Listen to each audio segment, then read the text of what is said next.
Good evening and welcome to the School Zone. I'm Jeff Little and this is the week of March 24th. Governor Bill Janklow came to Axtell Park Middle School on March 12th in response to many letters from the student body.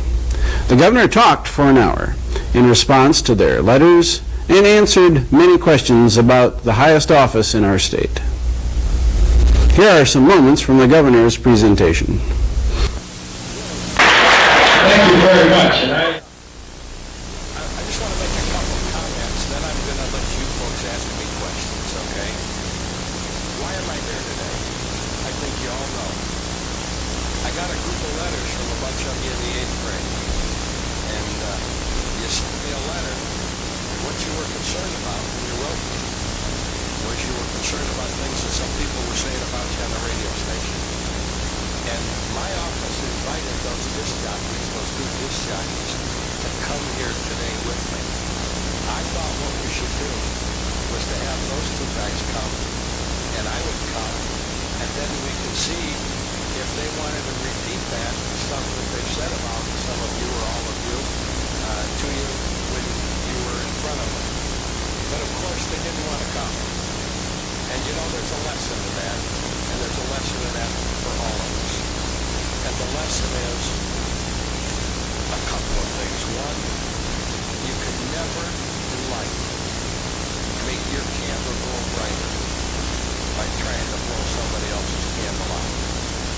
That light that you see over there, it won't be any brighter if we turn that light off over there on the other side of the room. And that's just the way that it comes when it comes to dealing with people. I can't make myself look better by attacking this young man here or this young lady over here. You can't do that. And no human being is ever impressed, ever, when you try and look good by making somebody else look bad. But you know what I'm glad about? When you folks all wrote me those letters, when I got those letters from you, you told me things I didn't know about your school. So I got a chance to learn something too.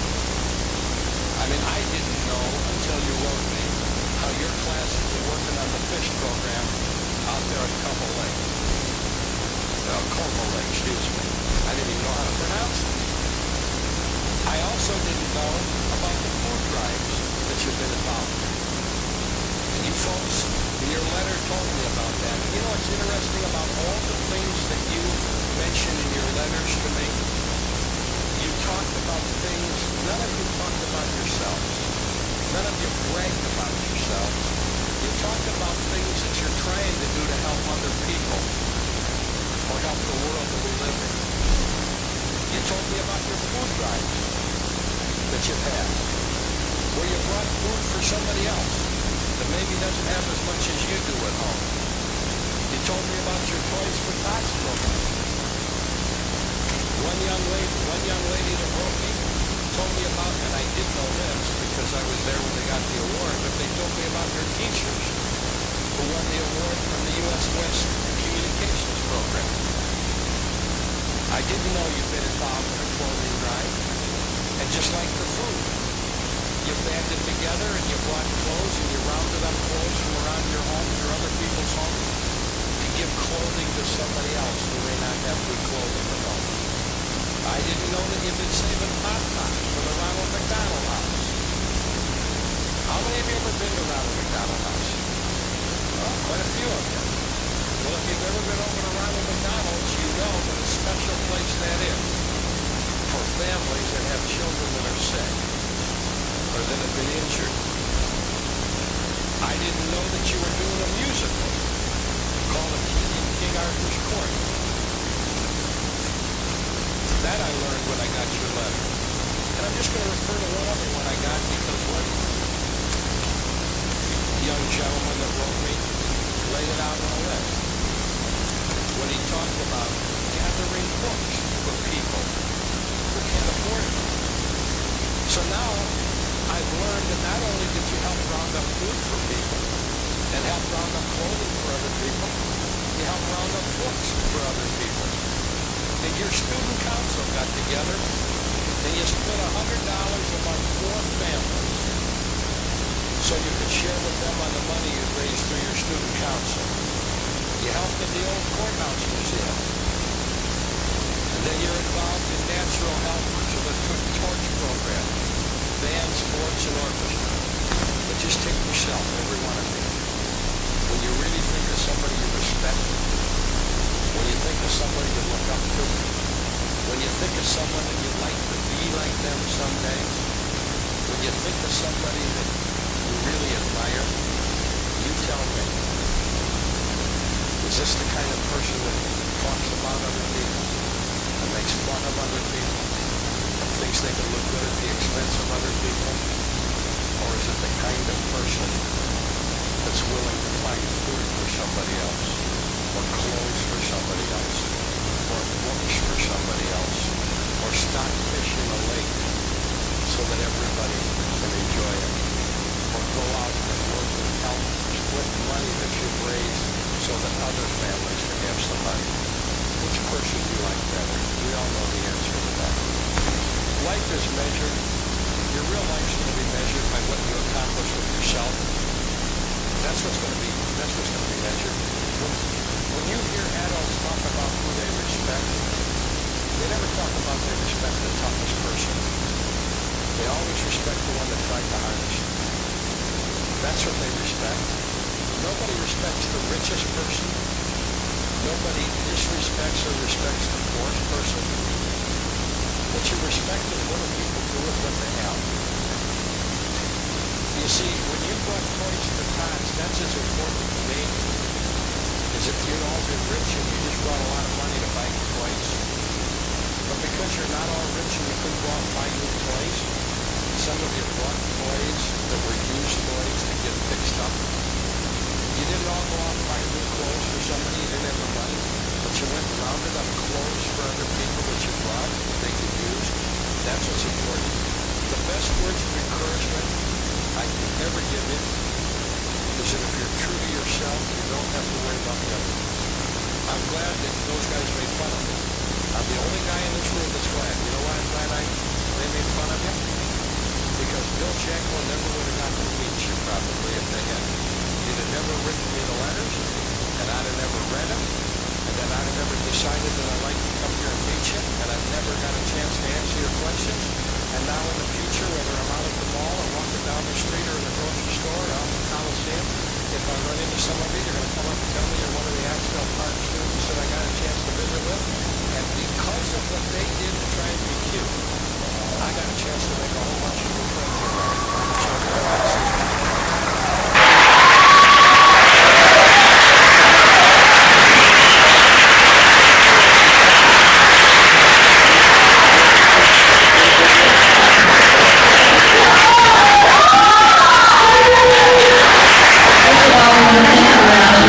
We do have a certificate of appreciation to let you know how much it was here.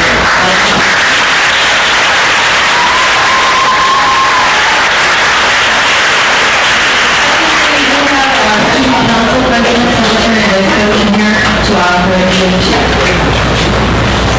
Here's the sweatshirt to keep you warm.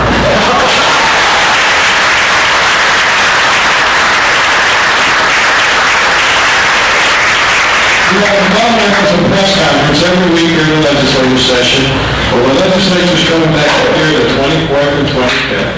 And if you watch television that night or the next day, when you see my press conference, you'll see me in my Axtell box.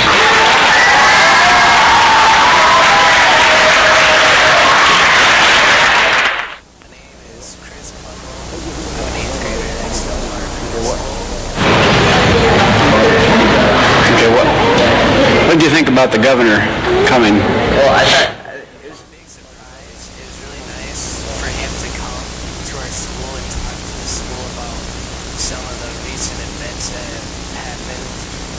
You know, it's like, it was nice that he came and defended our school against all the negative comments that the radio What do you think the station most important made thing about that our he school. told you?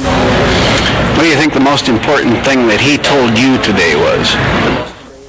The most important thing that he told you today, what do you think that was? I think the most important thing he said was about you can't make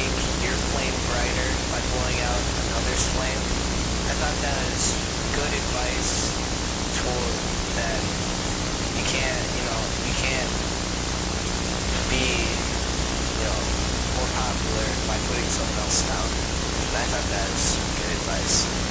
My name is Janklow.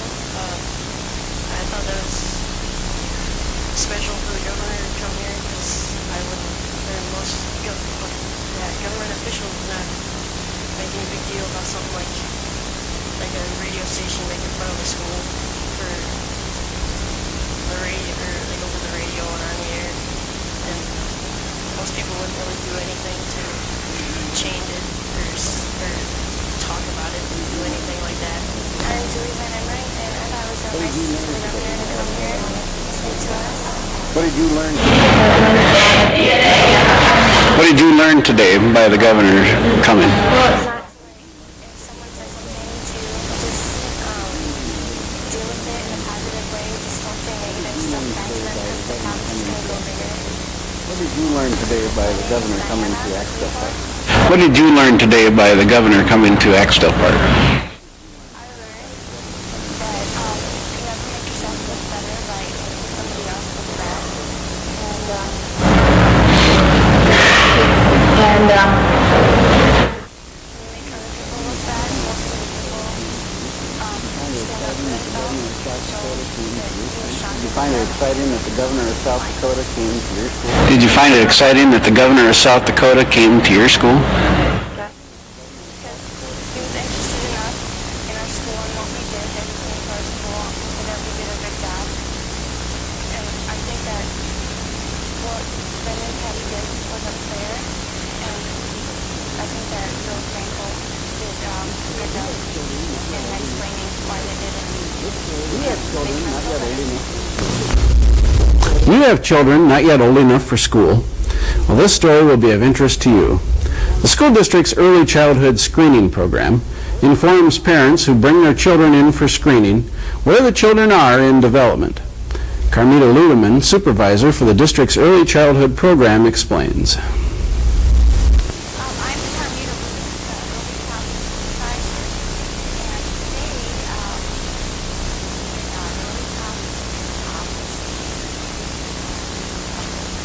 early childhood supervisor, and today, early childhood was available for public. These appointments are made by families and by appointment. When a family asks for a screening, it's service customer all the areas of development, standards, concepts when children are taught also our language.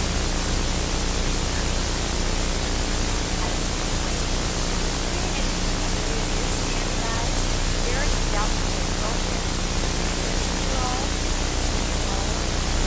Child. And the families are welcome as watching children.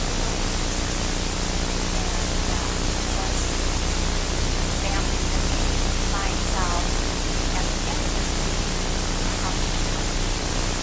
And I think it's an exciting time for families to come and get education material. They might have about the child's screening time. We're open 5 days a week. Screening number is 611. And families are getting all the appointments. They have hundreds of acres. Time to go to do. We are open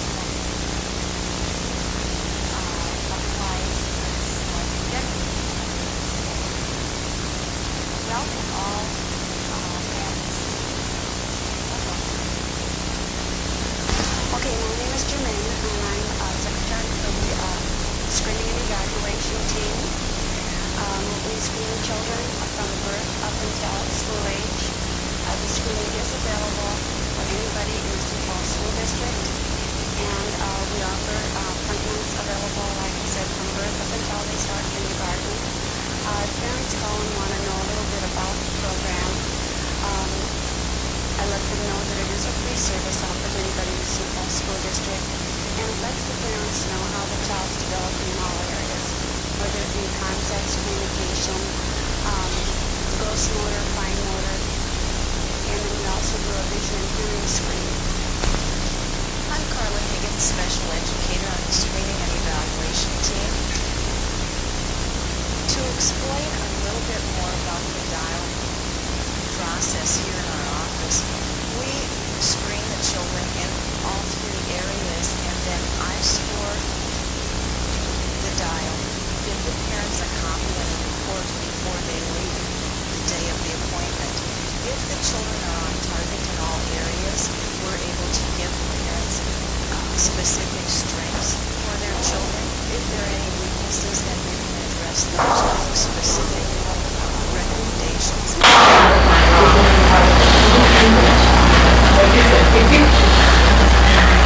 Yours looks just the same. Watch this one.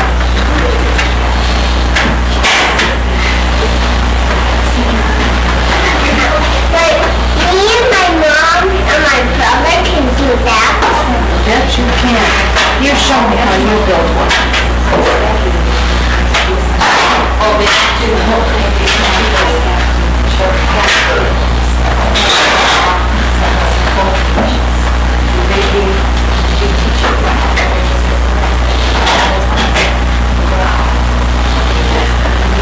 You are a good worker. Let's break them down.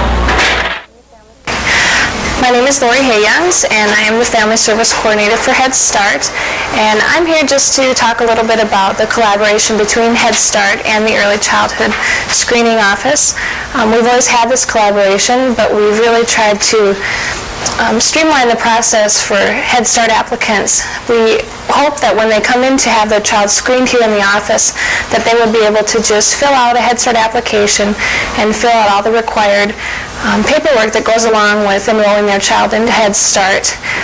We've added some assistance out here in the screening office so that the parent doesn't have to come back and forth several times to enroll their child into Head Start. And hopefully we've gotten several more families enrolled in Head Start because of the streamlining process. We also have a second Head Start site at Lincoln Elementary, and we also encourage the families to come to the Lincoln Elementary site and bring in their application. And also at that site, we are streamlining the paperwork so that when they do come in, we can enroll their child immediately into the Head Start program. If they are interested in Head Start, we would appreciate them. We would like them to call the Head Start office at 338-6753 to receive an application, or they can come and receive an application when they do their screening here at the screening office. Now that we have seen how the preschool children are helped in the district, let's go one step further. Kindergarten.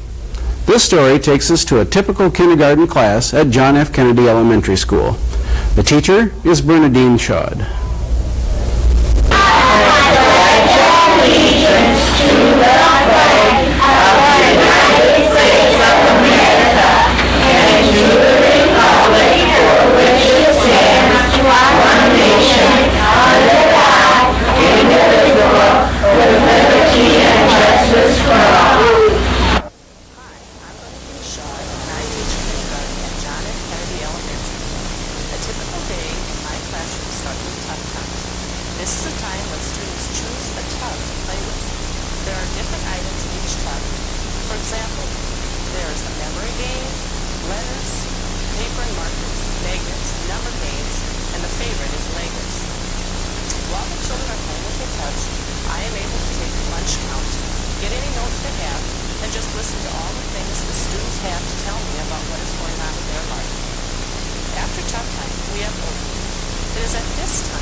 We do a lot of hands-on math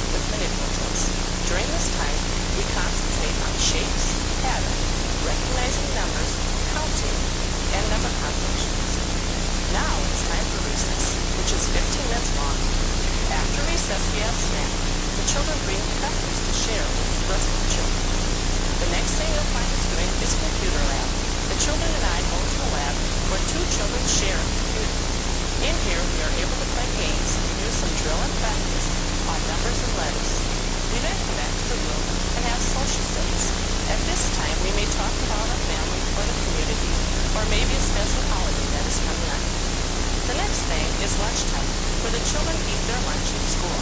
Some bring their own lunch, and some eat school lunch. After about 25 minutes, they are dismissed for a recess break. When we come in from recess, we have what I call quiet time. We don't actually lay down for a nap, but it's just a time to sit back and relax. We finish some show and tell, and I read the children a story or two. After that, we go to a special, maybe music, or art, or gym, or library. After the special, they come back to the room for maybe a science experiment, or we talk about health, keeping our teeth healthy, exercising, or eating right, just mainly keeping ourselves healthy. After that, we have a final recess. Then we come in for another session with language arts, and we talk about the letters, and then we end the day with this is a kid's favorite time of the day. It's a kid's choice. They can go to whichever center they want. They may go to the house, or the computer, maybe a writing center, or science, or maybe Play-Doh or blocks or puzzles. Then we end the day and the children are ready to go home. My goal in kindergarten is to make the children's first experience with school very positive. I just love this age of children. They are so full of excitement and energy, and they are so eager to learn. Sometimes parents ask, what does my child need to know before coming to kindergarten? My answer to that, I guess, is that we take children at whatever level they are, and we go from there. I encourage parents to read to their children, play board games with their children, and even everyday activities such as setting a table. Have the children count out how many plates or glasses or silverware that you need. Or when you're eating breakfast cereal, see if they can recognize the letters on the box. Above all, make learning fun. I would encourage parents to bring their child to kindergarten enrollment, which is coming up April 25th. This allows the child to come and see where it is they'll be spending their first year of school. At JFK, we have a picnic in the fall before school starts. This makes that first day of school a little more easier. The children are asked to bring their supplies to school. The parents then can help the child find their cubby where their supplies will be kept, and they can also find where they will be hanging their coats and where they're going to be sitting. Throughout the year, I always encourage parents to come in and volunteer with me. The children love to have their parents come in. This way, the parents can see what goes on in school, and I feel with the parents and the teachers working together, we will make their children's first year of school the very best. Boys and girls, the name of our book today is called Mr. Brown's Magnificent Apple Tree. The author of the book is Yvonne Wyden, and the illustrator is Maya Winters. Who is the illustrator? What does the illustrator do? What, Kristen? Yes, what does the author do? Yes, you're right. Well, what do you suppose it's going to be about?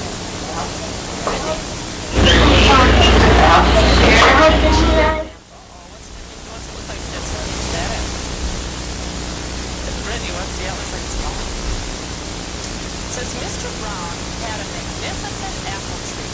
On this tree hung 5 ripe red apples. Each day, Mr. Brown went out to count the apples. 1, 2, 3, 4, 5. 5 ripe red apples. One night, a tiny gray mouse ran up the trunk of the tree. Tip-tap, tip-tap. She chewed through the stem of one apple. Boys and girls, what we're going to do next, some of you have noticed that there is a tree and some beans and a dice at your spot. The beans, can you wait please? The beans we are going to turn into apples. They're no longer beans, we magically turn them into apples. So what you are going to do is you're going to take your dice, you're going to roll the dice, and then, how many apples? Yes, I get to put on, you have to count the dice, then I get to put on 3 apples. 1, 2, we have the sticky stuff on it. 3. Then I need to roll again. I need to keep rolling until I have my whole tree full of apples. Yes, and then when it's all